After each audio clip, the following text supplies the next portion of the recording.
Vou tentar aqui, a gente está tendo dificuldade.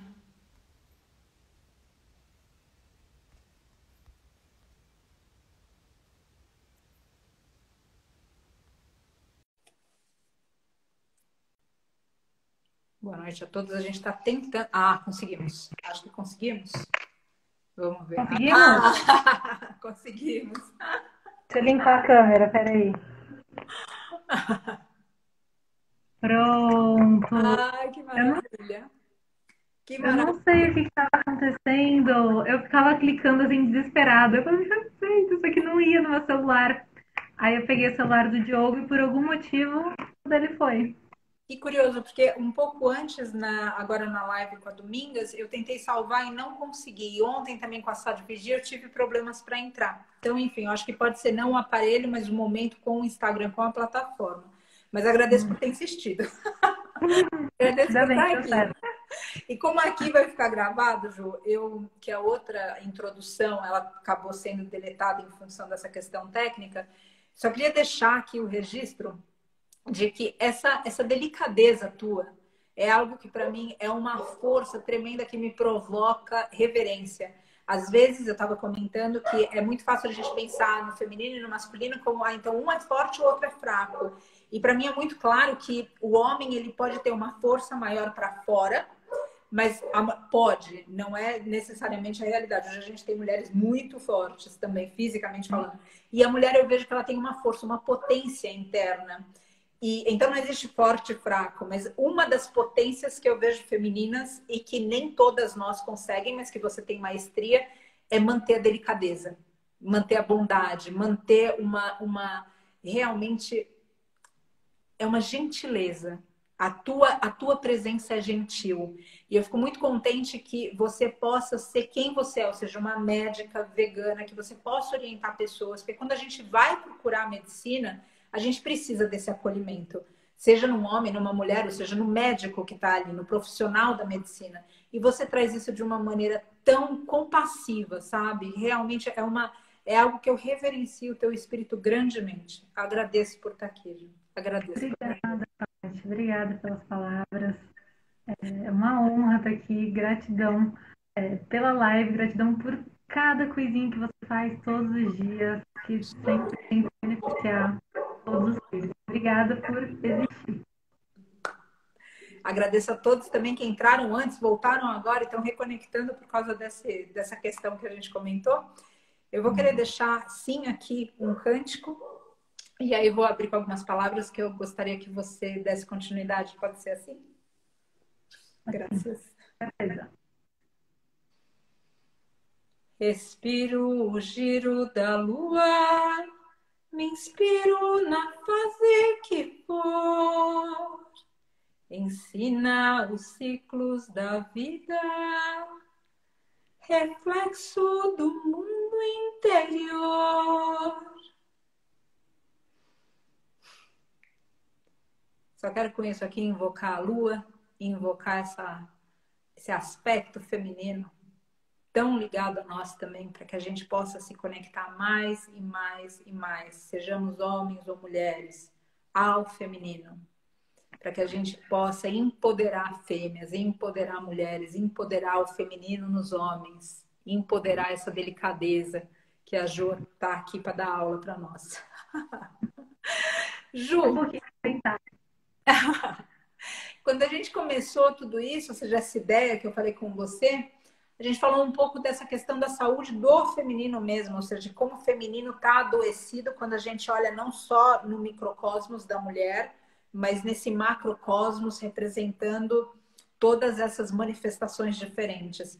Você poderia falar para nós um pouco a respeito dessa ligação que você vê a respeito desses femininos doentes em toda a manifestação que nós temos adoecido também, para a gente começar a conversa e chegar eventualmente em pontos específicos, como eu estava falando ontem, do próprio câncer de mama, que tem pessoas falando de 6 em 6 meses a gente precisa ir lá no consultório e fazer. E eu já escutei pessoas falando que é muito. O fato da gente estar recebendo toda aquela radiação, me corrija, por favor, em um prazo tão curto de tempo, na verdade, também é algo que pode ser perigoso. Então, É difícil a gente acertar qual é a medida. Eu queria que você, como médica, elucidasse um pouco, mas começasse desse lugar do feminino mais amplo, sabe? Aonde você vê esse feminino adoecido e como que a gente pode, sendo homem ou mulher, curar esse feminino no planeta, enfim, no fora e dentro. Grata por estar aqui. A gente, o feminino, ele é extremamente amplo, né? A gente não consegue listar o que que faz parte do feminino, o que que faz parte da mulher, porque a gente tem aspectos físicos que são muito complexos, a gente tem aspectos espirituais, aspectos culturais, que são sempre muito importantes. Mas quando a gente fala de biologia, é extremamente complexo. O corpo feminino, o ciclo feminino, ele tem variações, ele tem diferenças de lua e coisas que a gente parece querer se afastar do natural, né? Tentar colocar tudo numa fórmula, só que o nosso ciclo varia com a lua e isso é estudo científico, isso é comprovado que acontece, né? Então, assim, a gente vê, eu vejo muito no consultório diversas alterações nesse feminino, assim, de principalmente do autoconhecimento. Eu acho que a gente se afastou tanto do natural, e eu tô falando mais de ciclo, mais de menstruação, que é algo que deveria, assim, ter um conhecimento, a gente deveria ter uma ligação muito profunda. E Sim. não tem. E a gente cria esse sentimento de não querer estar nesse lugar. Menstruar é sempre ruim, é sempre relacionado a constrangimento social, é sempre relacionado a não posso fazer o que eu quero nesse momento. Sim. E eu sinto de verdade que isso atrapalha no futuro. Então, eu tenho muitos pacientes que chegam com essa queixa de ciclo irregular, de menstruação em excesso, ou às vezes não vem, então de forma muito esporádica, e mulheres que não sentem quando está vindo, porque a gente deveria sentir, a gente sente quando vai menstruar, né? A gente sente fisicamente, só que tem muita gente que não sente. Então, isso para mim só mostra uma relação de afastamento, de não conhecer, de muitas vezes até de não querer conhecer, por isso que é colocado na gente de forma bem indireta, né, de que não é legal, que não é bom, que é uma posição ruim e não quero estar, então não quero conhecer. Só que quando a mulher abraça esse lado, a vida muda, a qualidade de vida muda. E eu digo isso, assim, por experiência de muitas mulheres que eu vejo no consultório, que falam assim, olha, quando eu resolvi entender, a minha vida melhorou em todos os aspectos. E é incrível a gente poder ver isso de forma tão clara, né? E quando a gente fala de saúde feminina, tem outra coisa que não dá para destoar, que é câncer de mama, que é um dos tipos de câncer que mais matam ainda no mundo inteiro. E Ainda, tá Ju, porque eu sei que é o mais ainda. tratado. Ainda é o que mais mata. É um dos que mais É um mata. dos que mais mata, sim. E não tem como desvincular isso à mulher, né? Porque existe uma porcentagem de menos de 1% desse câncer em homens, mas a imensa maioria Sim. é o câncer de mama e é feminino. E ele é estrogênio dependente. Então, ele tem todo o lado hormonal relacionado ao feminino. E aí é isso que você falou, né? A gente está numa posição, isso eu nem falo só do lado da terapia comportamental, da medicina integrativa, isso já está em manual médico. Exame não trata. Então a gente tem esse hábito, a gente médico, inclusive, tem esse hábito de achar que se fizer exame cada 6 meses, a cada ano, é uma garantia. Não é. Exame ajuda a detectar, é importante, é legal fazer. Só que não é por aí que a gente tem que começar. A gente tem que começar como eu faço para não desenvolver o câncer e não como identificar ele cedo, Sim, né? sim, sim. E esse já é um desequilíbrio, né, Ju? Ou seja, é um desequilíbrio de raciocínio, é um desequilíbrio na falta de lucidez. A gente já pressupõe, inclusive, que dessa forma estamos todos destinados ao câncer, porque o trabalho que a gente está fazendo é basicamente para conseguir identificá-lo antes, e não, como você falou, a preveni-lo. Então é algo bastante interessante que você disse, que pode já estar no nosso inconsciente coletivo sem que a gente saiba. E é algo que a gente precisa prestar bastante atenção, porque a gente sabe que as coisas não aparecem simplesmente no corpo físico, mas que elas derivam. O corpo físico é o resultado da equação. Tem alguma coisa que vem antes, né? E é importante a gente tratar disso tudo. Dentro do consultório, Ju, o que você tem observado? Ou seja, eu noto que uma ligação que eu faço do feminino, a gente está com a terra adoecida. A gente sabe disso. Ou seja, a gente olha as nascentes de água, a gente olha...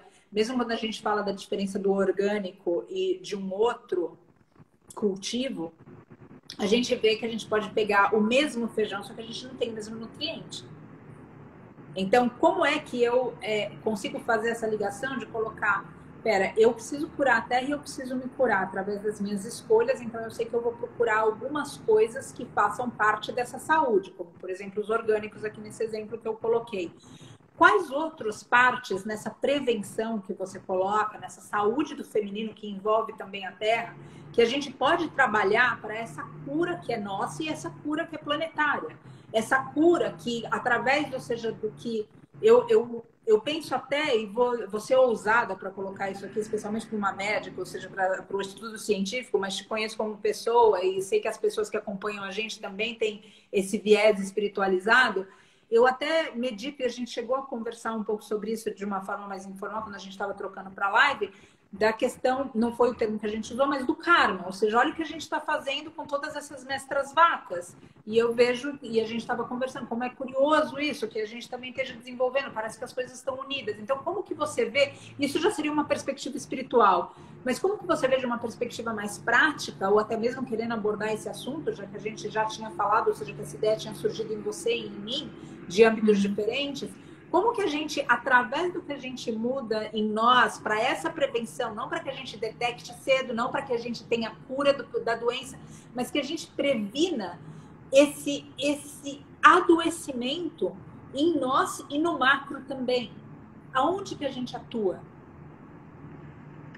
Vejo como, nesse momento, assim, extremamente importante, e eu acho que muita gente não dá essa atenção necessária.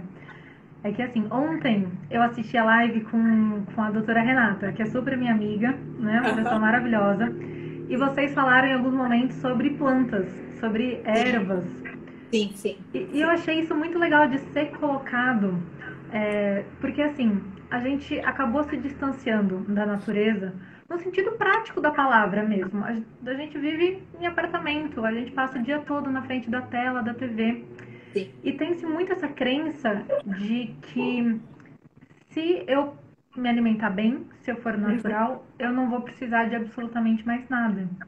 Só que a gente não vive como o nosso corpo ele foi construído para se viver. Que seria embaixo do sol, que seria pisando na grama, que seria junto à natureza. Então, a gente tem que, muitas vezes, apelar para algumas suplementações muito básicas de plantas, de ervas, de algumas vitaminas, de alguns minerais. Você mesmo faz esse tipo de suplementação. Então são coisas que assim a gente se afasta. Então é importante que a sua saúde esteja em harmonia como um todo. A alimentação é um pilar essencial, maravilhoso, tem que estar boa, tem que estar legal. Se puder ser orgânico, melhor ainda. Mas a gente precisa ter o lado da suplementação também. E essa parte que é o que eu mais faço no consultório. Então, primeira coisa importantíssima que você esteja assim 100% em micronutrientes. O que a gente tinha conversado bastante também foi sobre esse karma, né, da vaca, porque assim, a relação que eu fiz, e de novo, assim, fugindo super da medicina, que foi o que, assim, eu tive esse estralo e você já tinha percebido isso há muitos anos. Não, tamo junto, estamos no mesmo que foi assim, né?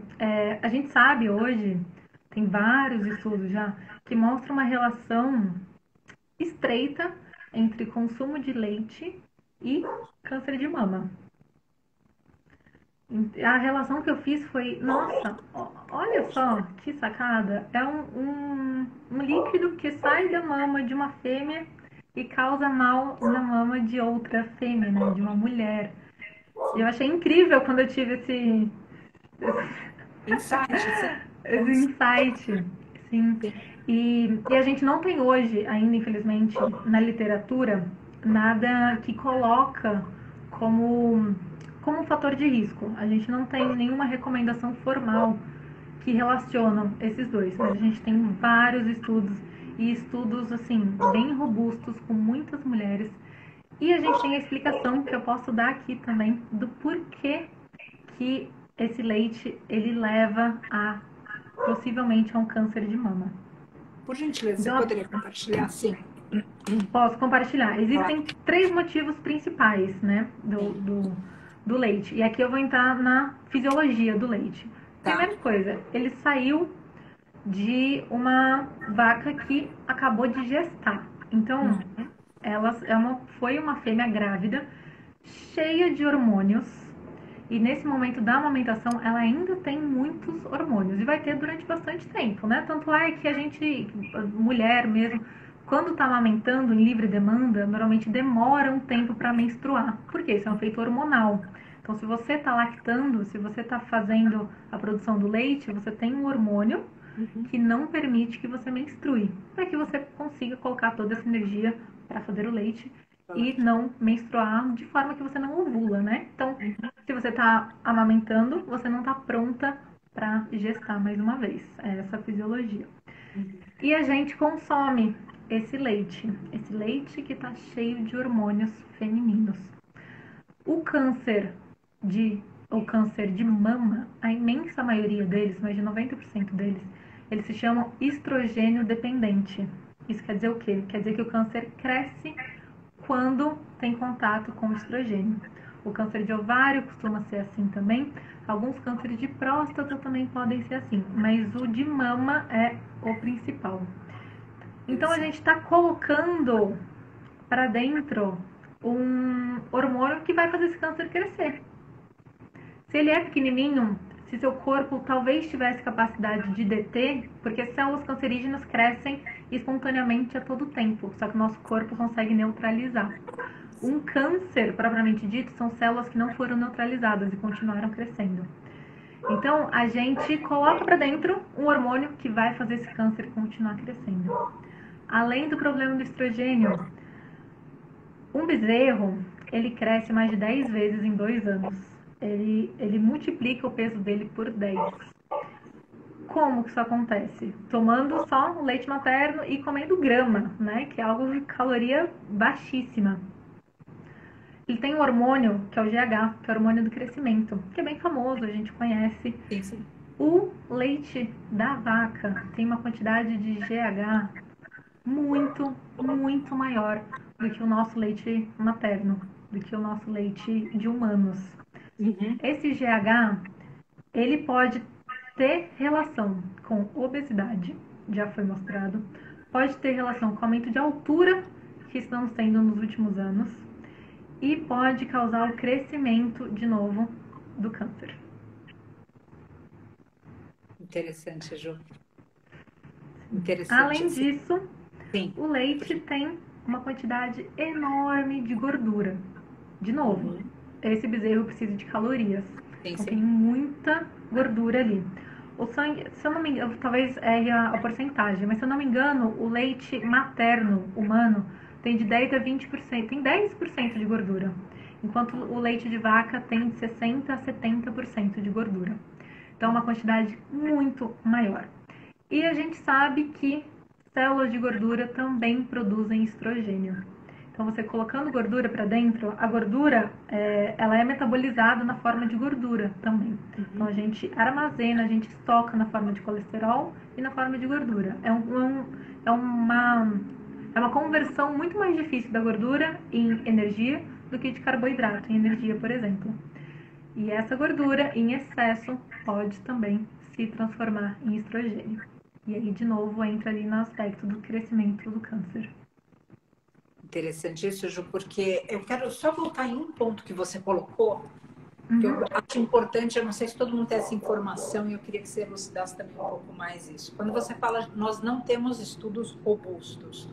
O que eu percebo é que muito do que a gente vê como estudo hoje ainda é patrocinado justamente porque, em teoria, está causando aquela disfunção. Então, eu queria que você falasse um pouquinho disso para a gente entender, porque às vezes a gente está no meio dessa live conversando, você dentro desse espaço que você ocupa tão bem na medicina, ou seja, como médica, e ainda assim a gente fala, putz, mas a gente não tem um estudo. A gente precisa entender por que a gente não tem um estudo. Não é porque a gente não tem a evidência. A evidência a gente tem, a lógica como foi apresentada para nós, com lucidez impecável pela doutora Juliana, agora a gente tem também. Agora, por que a gente não tem um estudo? Você pode comentar um pouco com a gente como são feitos esses estudos? Quem patrocina esses estudos? Por que de repente não existe interesse em fazer um estudo a respeito disso? Grata. Estudos a gente tem. Na verdade, a gente tem vários estudos. O que a gente não tem é uma nota formal. Isso. Até hoje, a gente não tem nada muito formalizado, muito específico, falando de veganismo, que é algo muito mais antigo e que vem crescendo ao longo dos últimos 30 anos. E até hoje o Ministério da Saúde não consegue colocar uma nota de forma clara para todos os médicos, mostrando que tudo bem ser vegano. Não preciso nem falar que faz bem. Eu fico tranquilo. Mas fala que tá tudo bem. Nem isso é difícil. Eles divulgaram agora, faz uns 5 anos, uma notinha falando assim, alimentação à base de plantas pode ser saudável desde que bem direcionada por um profissional. Esse foi o maior avanço. Então, coisas muito básicas, como câncer de mama e excesso de GH, de gordura, de estrogênio, estudos mostrando, estudo em pessoas, estudo em células, a gente tem vários. Só que não consegue chegar aos grandes órgãos regulatórios que vão falar isso para os médicos. A gente sabe hoje que existe um patrocínio muito grande de empresas farmacêuticas que ganham muito dinheiro com isso. A gente tem que concordar que isso não é teoria da conspiração, que isso é um fato. Empresa farmacêutica não quer que as pessoas não fiquem doentes. A ideia é que fiquem, que se tratem, não se curando, mas de forma que use bastante, né? E a gente sabe também que tem uma pressão política muito grande nessas grandes diretrizes. Então, eu falei de veganismo do Ministério da Saúde. O Brasil é um dos países que mais exporta e produz carne no mundo. Como é que o Brasil ia falar para todos os médicos que tudo bem a gente não comer carne?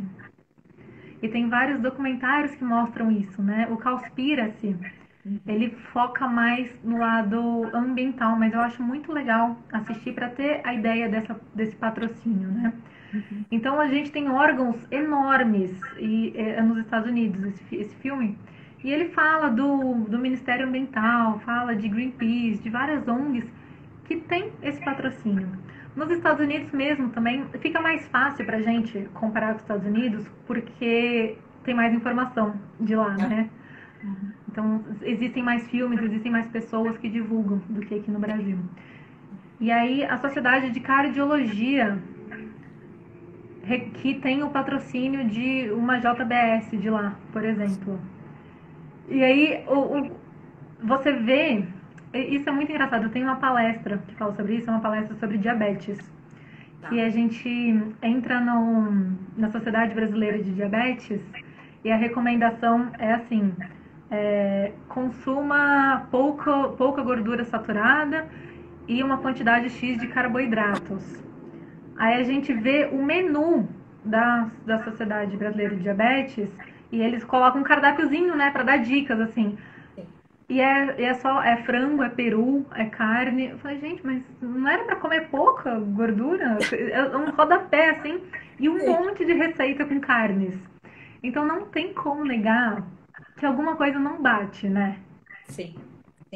E é importante esse ponto quando a gente fala do veganismo como um todo, Por exemplo, as reportagens que eventualmente, fala num outro contexto, reportagens eventualmente que querem fazer sobre o santuário. Outro contexto. Quando a gente vai para uma emissora televisiva, quando a gente vai para a TV aberta, a gente também não pode falar de veganismo. Porque geralmente os patrocinadores, há pouco tempo aconteceu uma passagem em um programa de rede aberta, de uma emissora bastante conceituada, e não se pode falar a respeito de veganismo.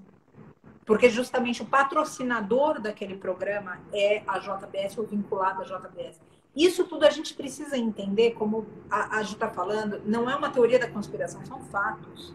A gente tem evidência de tudo isso. E se a gente não tem o clique, não tem a presença de espírito, não tem o questionamento dentro da gente, a gente termina acreditando nos interesses, não de pessoas, de empresas, ou seja, são organizações capitalistas que querem vender. Elas não estão interessadas em curar, não estão interessadas na libertação de mestre animal, não estão. É um outro modelo. Então, eu vejo importante a gente trazer isso para que a gente consiga entender por que a gente não tem essas notas formais, esses órgãos regulatórios, por que eles estão omissos dentro dessa situação e por que a gente tem que batalhar tanto, a gente aqui em rede social, com vocês que estão ouvindo a gente, com outras pessoas e postando e compartilhando de forma informal. Porque essa formalização depende de uma mudança muito maior, e que a gente precisa ainda assim penetrar. E a única forma da gente penetrar, me corrige por gentileza, mas é a gente mudando. Porque cada vez mais que a gente começar a chegar na doutora Juliana, em outros médicos, e falar, olha, eu vim aqui para fazer o meu exame, ou eu vim aqui para falar que tá todo mundo achando estranho que eu tenho 50 anos e eu tô ótima, e a gente vai fazer um estudo disso, porque tem alguma coisa errada. Quanto mais a gente for criando a demanda, mais esses órgãos vão ser forçados a olhar para o que está acontecendo. Porque se a gente fica silencioso e começa a falar, não, isso não deve estar certo. Se eles estão falando que não, então eu vou ficar melhor eu comer. Cada tanto, não tem problema. Eu já reduzi um pouco. Maravilha, você reduziu, parabéns. Mas a gente pode ir além. Enfim, eu só queria colocar essa nota aqui para que isso viesse para o cenário realmente com holofote.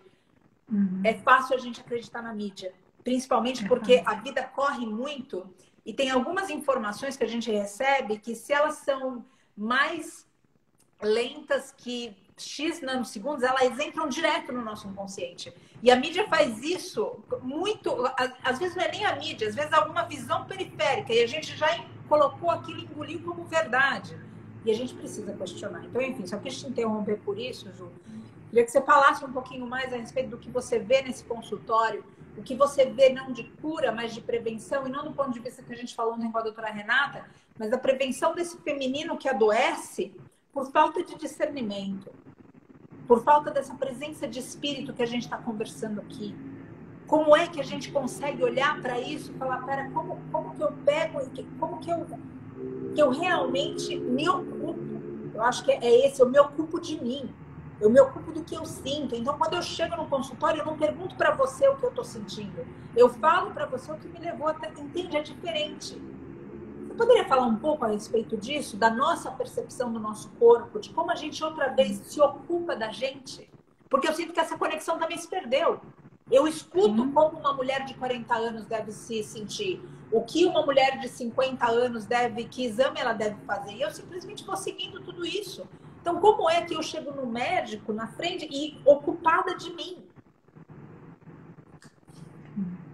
Você falou da mídia, eu só queria colocar assim, que quando a gente ouve algo de mídia, de visão periférica, isso entra. Agora, imagina quando você ouve de um profissional. Imagina quando você ouve do seu médico. E, infelizmente, isso acontece, e acontece muito. Porque o que eu recebo de paciente que fala assim, só vou em médico vegano agora porque eu não aguento mais. E esses são os pacientes que estão certos de que querem fazer uma mudança, né? Sim.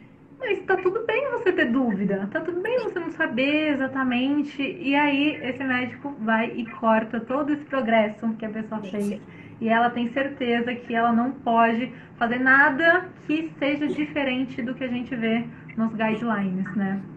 Sim, é muito importante falar isso. Eu mesma tive essa experiência, que foi o que me levou a procurar por você lá atrás, e vou compartilhar isso também com as pessoas, você me fez lembrar. Eu fui em um médico por uma outra razão, que eu nem me lembro agora o que foi, e estava tudo indo bem na consulta até a hora que chegou no ponto que eu era vegana. Então, tudo era porque eu era vegana. E, inclusive, ele chegou a falar isso de uma maneira bastante antiprofissional, que eu, inclusive, faria passagem com 60 anos, porque eu ia espirrar e ia... realmente... quando eu comentei com a doutora Juliana, eu falei, eu tô firmada no meu propósito, eu sei que isso é bom. Eu sei, eu sinto, eu me sinto dentro do meu corpo, eu percebo tudo isso. Agora, é totalmente diferente quando a pessoa ainda está nesses primeiros passos. E como a doutora Juliana falou, não está na visão periférica, é uma pessoa que você vai para pedir orientação. E a pessoa fala, não, isso aqui não pode. Aí realmente é muito bom ponto. Realmente a gente tem que pontuar isso. Agradeço muito. Sim, acontece bastante. E aí, eu sinto também que nós profissionais, nós temos um papel nesse segundo ponto que você pediu para eu falar, do autoconhecimento, Sim. né?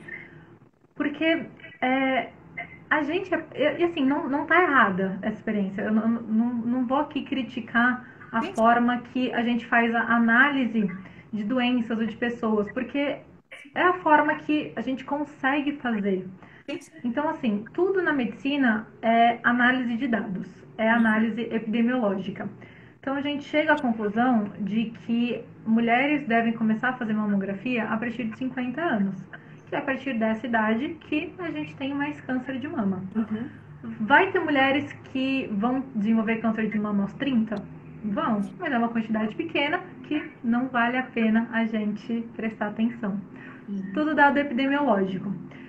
E aí entra a questão do individual, porque não tem como a gente ter uma ideia, uma abordagem que seja populacional para uma pessoa específica, porque as pessoas são diferentes. Isso não quer dizer que é para a gente fazer mamografia em toda mulher a partir de 20 anos, mas quer dizer que a gente precisa ouvir mais aquela paciente, ou aquele paciente, ou aquela criança, muitas vezes, que é ainda mais, né, negligenciada nesse sentido. Então, a mulher é uma mistura de sensações, como a gente disse, todos os meses, e traz junto diversas outras alterações, que, de novo, a gente coloca ali na planilha. Nossa, estou sentindo dor nos seios. Ah, deve ser da menstruação porque você tem 30 anos, então não precisa.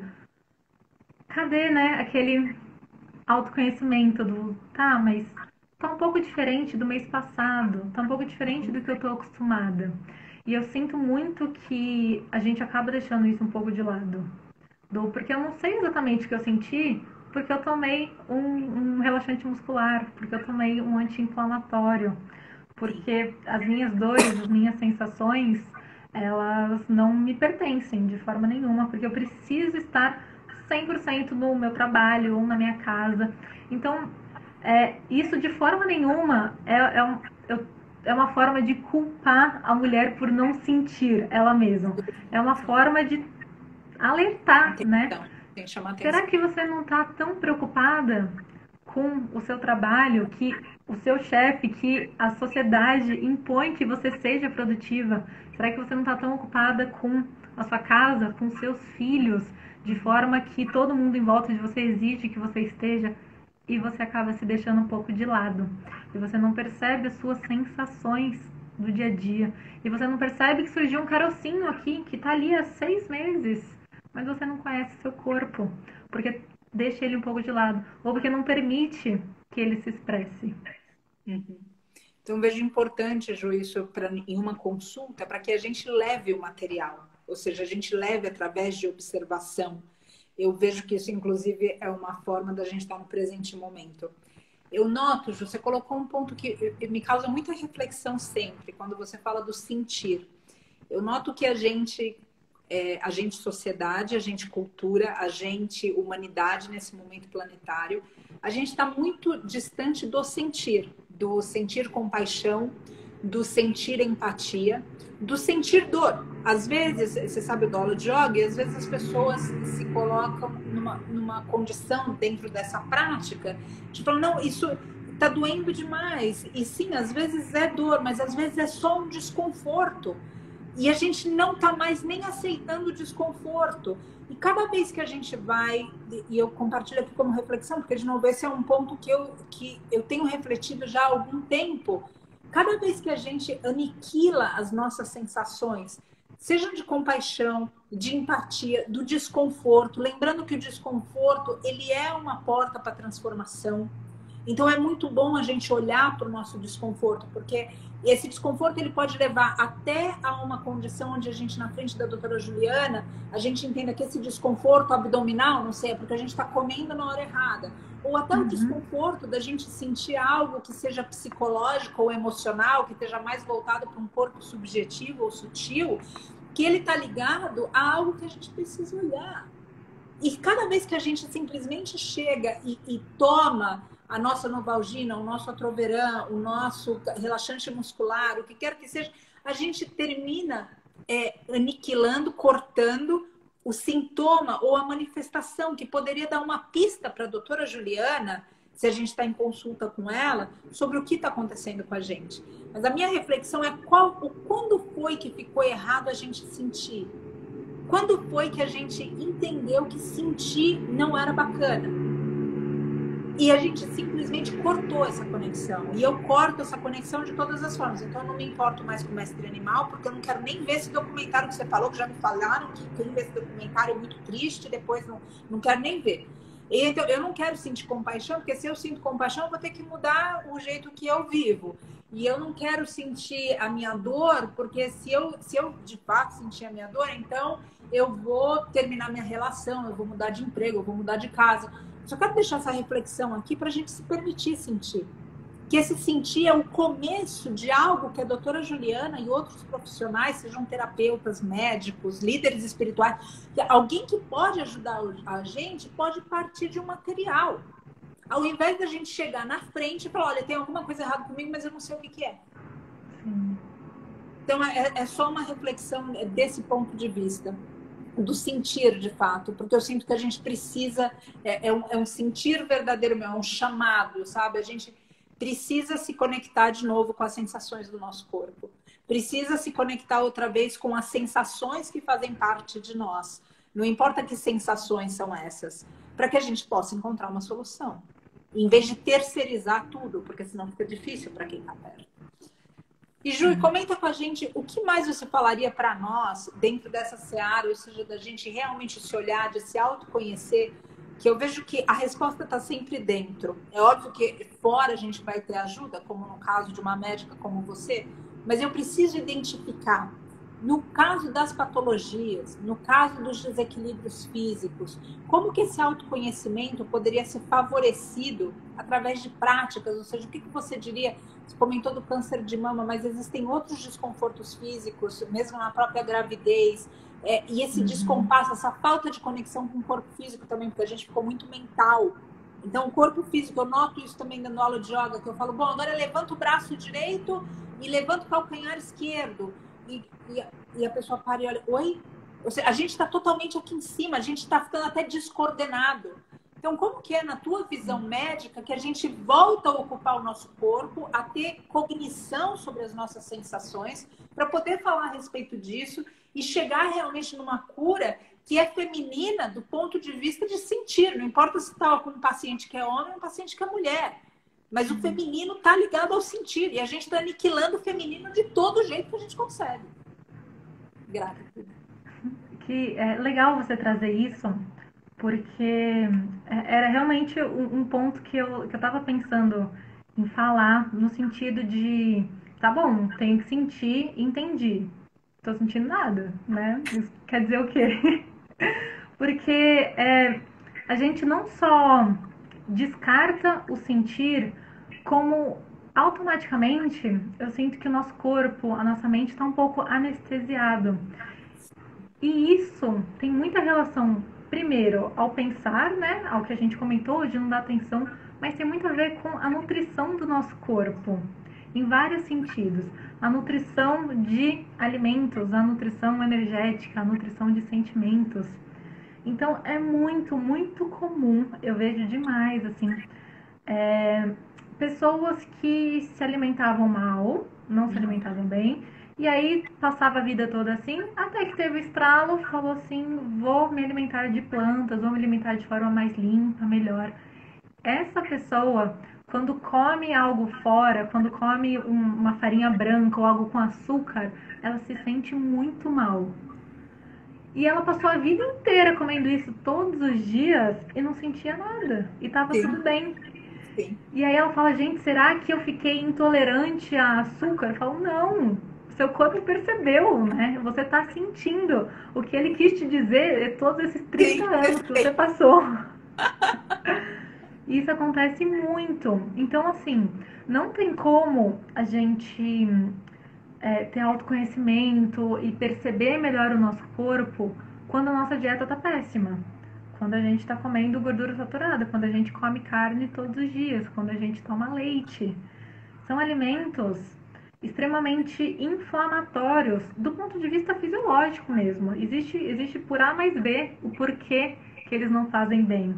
Existe a questão espiritual que você sabe melhor do que muita gente coloca aqui várias vezes, mas existe também a parte bioquímica. Então, seu corpo não recebe esses alimentos da forma que deveria. E o seu corpo se torna anestesiado. E aí, quando você come uma coisinha, quando você sai da rotina, você fala, nossa, passei da idade. Não é que você passou da idade, é que seu corpo agora responde. É que você percebe. A mesma coisa que o exercício físico. Manter nosso corpo em movimento.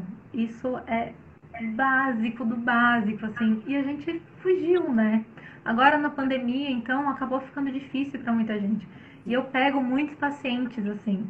Falo, olha, eu treinava todos os dias, tô há um ano parado. Tô, assim, tô triste, tô com preguiça, eu não consigo sair da cama de manhã. Minha alimentação tá igual, meu peso tá igual, mas eu não me movimento. Então você não tem essa liberação de hormônios do prazer, de neurotransmissores. Não tem serotonina, não tem a dopamina circulando. E o seu corpo rebaixa e você se sente para baixo da mesma forma. Outra coisa também que vocês recomendaram, natureza. Quem não se sente bem na natureza, não tem uma pessoa que não vai para a natureza e se sente bem. Pode ser praia, pode ser campo, pode ser neve, ver bichinhos. Não tem uma pessoa que não fica com o coração mais quentinho quando vai para a natureza. A gente se distanciou disso de uma forma. Eu vejo natureza quando eu vou no santuário. É o meu refúgio. Só que muita gente não tem esse refúgio, né? Eu encontrei o meu, graças a Deus. Graças Guarde a meu Deus. lugarzinho aí. Sim, tá guardado. Mas tem muita gente que não tem esse refúgio, que não encontra. Muitas vezes não procura, porque não percebe que precisa, né? E outro motivo também. E aí o nosso corpo, ele fica inerte e a gente não tem essas sensações. É como se estivesse adormecido. Para sair dessa inércia é um processo de virar chavinha, de quero mudar. E pela minha prática, a melhor forma é pela alimentação. É a forma mais fácil, a forma que você consegue fazer na sua casa, de onde você está, com o valor que você está disposto a gastar, que muitas vezes é nada. Com pandemia, sem pandemia. Com pandemia, sem pandemia, é muito fácil você mudar o que você come, o que você faz no seu café da manhã, no seu almoço, no seu jantar. E isso acaba sendo aquele estralo que você precisa.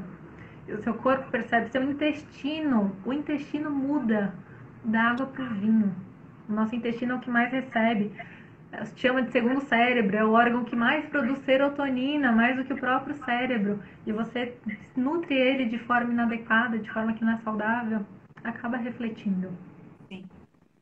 Então, com isso, a gente pode aqui enfatizar alguns pontos. E ontem também, com a doutora Renata, eu lembro disso, eu acabo me embasando muito na Ayurveda, mas realmente a questão da natureza, a alimentação. Eu vejo que existe uma pressa muito grande, no sentido de... Eu sempre acho isso também bastante... É paradoxal para mim, porque a gente fala que não tem tempo de cozinhar, por exemplo. E aí eu vejo que muitos de nós passam horas, ou que não sejam horas, mas bastante tempo, simplesmente rolando a barrinha de uma rede social. Então, é muito importante a gente ver como a gente está despendendo o nosso tempo. E algo que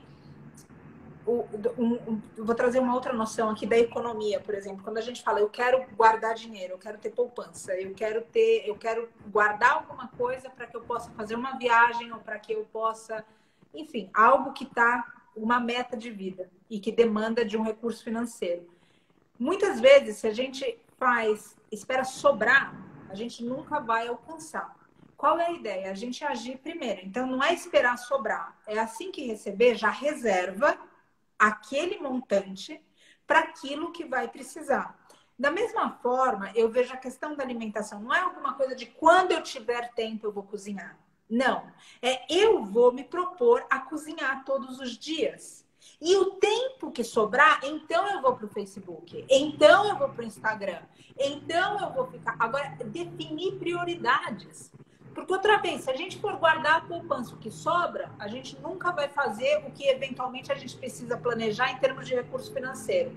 E se a gente, de igual maneira, esperar ter tempo para fazer e operar as mudanças que são necessárias, sempre pequenas coisas do dia a dia vão roubar e vão boicotar. Então, o que é importante? Quais são as prioridades? E eu gostaria de deixar isso aqui como reflexão para as pessoas, para nós todos, porque é fácil perder a prioridade. Que o telefone está apitando o tempo todo, porque existem milhões... Hoje a informação chega na gente de uma maneira como nunca antes. Antes a gente tinha o jornal, que era num determinado momento do dia. Minha mãe relata para mim, ela é do interior da Bahia, de sertão mesmo, que era uma vez por dia por rádio e todo mundo se reunia. Hoje, qualquer momento, a gente está vendo qualquer quantidade de coisa. E a gente fala, eu não tenho tempo. Como que a gente não tem tempo? A gente não sabe se administrar. Agora a gente precisa olhar para a gente e falar o que é importante. Então, eu colocaria aqui a questão das prioridades, para que a gente possa voltar para esse lugar de prevenção. Do contrário, a gente vai chegar na doutora Juliana, vai chegar na doutora Renata, como a gente comentou. A gente vai chegar nos médicos em geral e vai apresentar simplesmente o resultado do que a gente está criando. Quando, na verdade, a gente poderia apresentar um resultado natural do que o corpo se sustenta em saúde. Ju. E é impressionante, viu, Paty? É impressionante como a gente se colocou nessa posição de nos deixar como última prioridade. Então, o trabalho é mais importante, o Facebook é mais importante. Isso. E é coisas básicas. Então, eu digo que existem 3 pilares: alimentação, sono e exercício físico.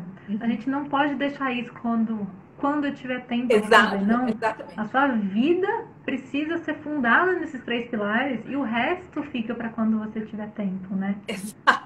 Exatamente. Vai ser muito difícil a gente sair disso, né? Ter esse impulso de, não, hoje eu não vou fazer isso. Hoje eu vou cozinhar. Hoje eu vou dormir mais cedo. É uma luta que eu tenho, a luta diária de dormir cedo. Porque a gente vê TV e a gente é levado por isso, né? Sim. Nós estamos em ambientes artificiais, né? Sim. Então é se colocar como prioridade. Talvez seja o aspecto mais importante do que a gente falou até hoje, do cuidar do feminino, seja se colocar como prioridade. Acho que resume muito do que a gente falou, né? Sim, sem dúvida nenhuma. E nesse ponto, Ju, eu sempre fico impressionada aqui quando eu vejo essa ideia da Revolução do Feminino e dessa semana e da sequência de lives. Eu falei, nossa, mas será que vai ficar muito longo? 3 lives, hoje tem 4 lives, teve na quarta-feira também. E é impressionante como o tempo voa quando ele tem conteúdo. É impressionante. Eu te agradeço por isso, agradeço todas vocês que têm participado ativamente, vocês, ou seja, falando mulheres, e todas as pessoas ligadas nessa semana que têm ouvido, têm refletido sobre os ensinamentos que vocês têm trazido para nós, essas ponderações como essa de agora da gente ser prioridade. Ju, eu gostaria de perguntar para você 2 coisas muito específicas. Uma, tua mensagem final. E a outra, como faz para que a doutora Juliana se manifeste na nossa vida? A gente é através de WhatsApp, pode procurar pelo Instagram. Como que funciona, por gentileza? Estou com muitas consultas online. Para quem mora longe, a gente pode passar por consulta. Também estou atendendo presencial uma vez por semana só. mas online estamos firmes e fortes. No Instagram tem um telefone para falar com a clínica, só marcar uma consulta. E vou adorar receber de braços abertos todos vocês que se colocam ou não como prioridade, para a gente colocar isso no eixo, trazer alimentação. Trabalho muito com medicina integrativa, então não só alimentação, não só, né, a coisa mais importante, mas alimentação e também outros aspectos. Então, estou esperando todos de braços abertos. Fiquei muito, muito feliz com esse convite. Paty, obrigada por trazer tanta gente incrível para suas lives. Eu tenho assistido também. O tempo passa rápido mesmo quando a gente vê. E obrigada por mais essa iniciativa incrível. Me sinto honrada e estarei sempre aqui. Imagina, eu te agradeço muito, inclusive depois dessa semana, e vendo o conteúdo, e vendo realmente como isso é transformador, porque a gente precisa disseminar informação.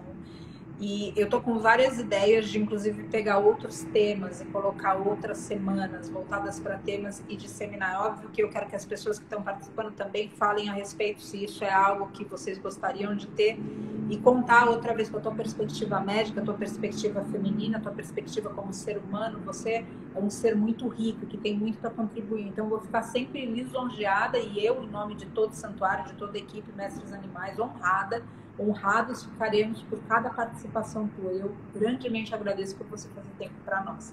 Essa casa está aberta para você sempre. Gratidão. Muita gratidão, querida. Gratidão, queridos todos que estão aqui. E eu finalizo aqui com um mantra, para que a gente possa se despedir da sabedoria da doutora Juliana e mesmo assim encontrá-la pelos contatos que ela deixou para nós e pelas informações que ela colocou no nosso coração.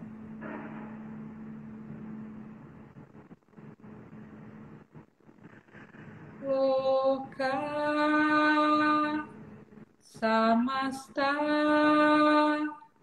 Sukhino Bhavantu Loka Samasta Sukhino Bhavantu. Todos os seres sejam felizes e que o feminino retorne à Terra através de todos os seres. Gratidão, Ju. Gratidão a todos. Gratidão, Paty. Gratidão a todos. Obrigada. Até breve, queridos. Até.